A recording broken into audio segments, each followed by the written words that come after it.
check-in video for number 9 Stanshawe Court.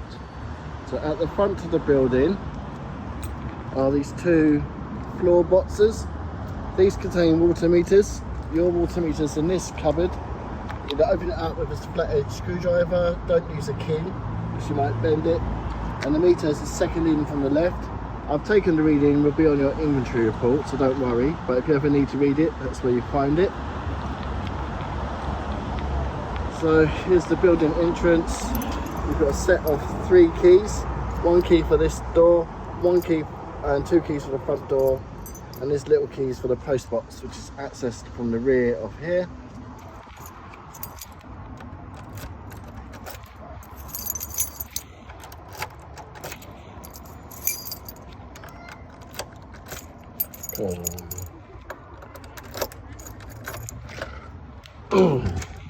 Right, going into the communal area, that's the post box number 9, clearly identified. The small key will open that for you.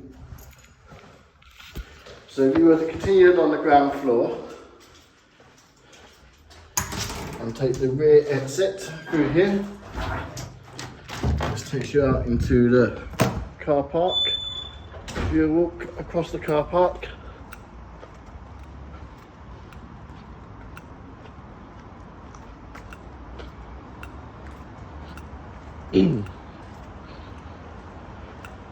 your bins are located here.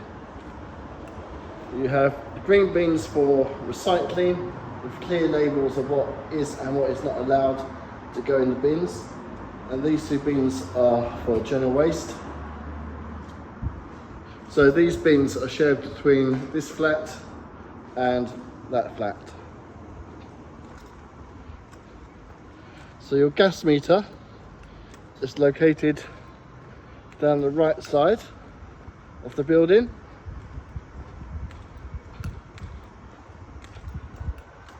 Again, I've taken the meter reading. It's going to be on the report I send you, but it's the second one in there. You can see the pipe goes up into the top floor left hand side.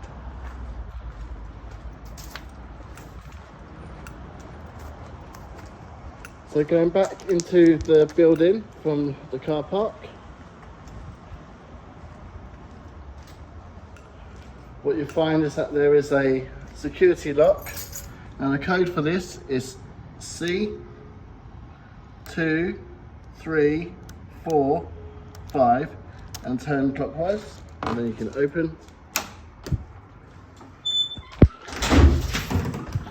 You just go up to your apartment, which is on the 2nd floor.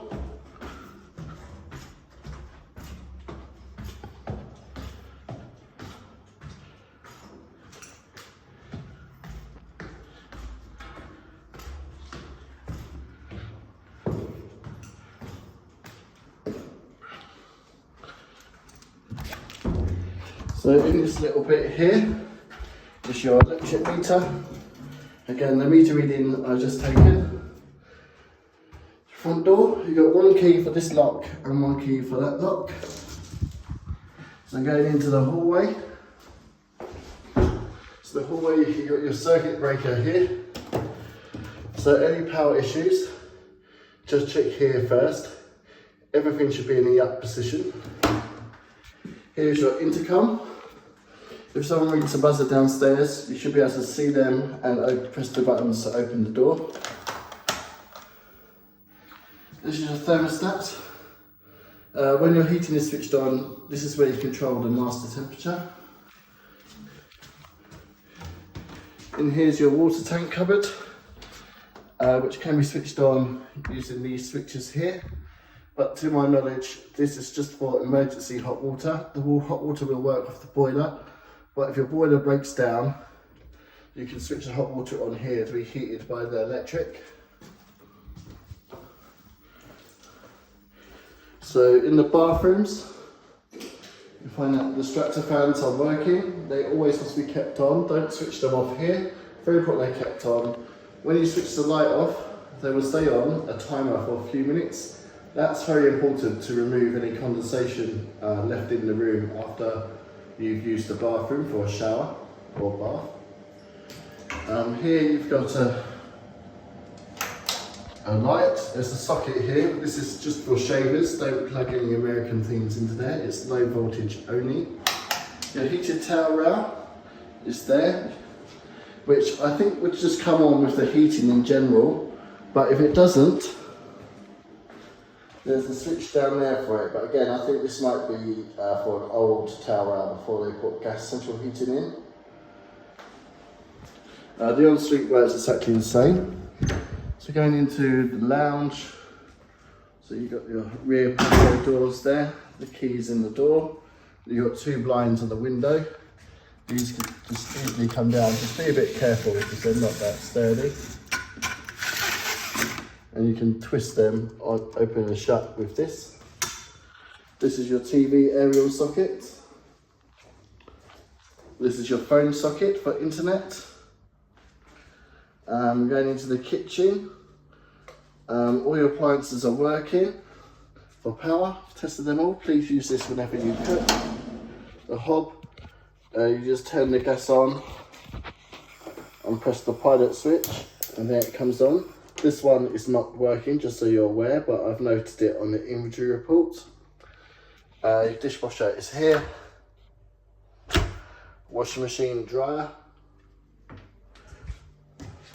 Fridge, freezer.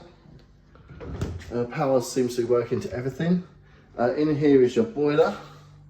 Again, you don't really need to touch this because you control the boiler from this panel here. So if you notice, you have a button here that says hot water. You see the hot water is off. If you press this button, it changes up and down. If the light is on, it's now on. You can also set it on a timer. You can press these buttons to set a program, and the heating works exactly the same way. Heating is now on, but you need to turn it on with the dial in the hallway as well. I'll switch these both off. So you can turn the hot water on and off, but I would say just leave it on at all times. If the light is on here, then it's in use. If the light is not on, then it's not in use. If any of your appliances aren't working for some reason, just make sure all the switches over the worktops are in the on position. Fire blanket there for security. You know, if you're cooking and you have an oil fire, if you put water on an oil fire, it will explode. It's very dangerous. So if you have an oil fire, that's when you use a fire blanket. Oven is down there. It's just a standard oven. I think that's about it. So just going into the bedrooms, they're just quite straightforward. What you'll notice on the windows, there's these vents. Just make sure these are left open like that. That just keeps an air circulation coming into the property to stop condensation and mold. Try and open the window as much as you can, but obviously you can't always open the window, but try and keep the vent open at all times. Don't block it with anything. And I think that's pretty much everything explained. If you have any questions regarding the check-in, please get in touch with me. And I will send you a link to an inventory report. We have 7 days to go through it to make sure you're happy. Basically, any little bits of damage, any marks, have all been recorded on the report, so you don't get blamed when you move out. Now, I'm pretty sure I've got everything recorded, but it's up to you to cross-reference the report to make sure you're happy. And if you find anything, you can add it to the report before you sign to say you're happy with it. Again, any questions regarding inventory, get in touch with me. Any issues regarding repairs, please get in touch with Queenscape, who are managing the property for you. Have a nice day, and I hope you enjoy living here.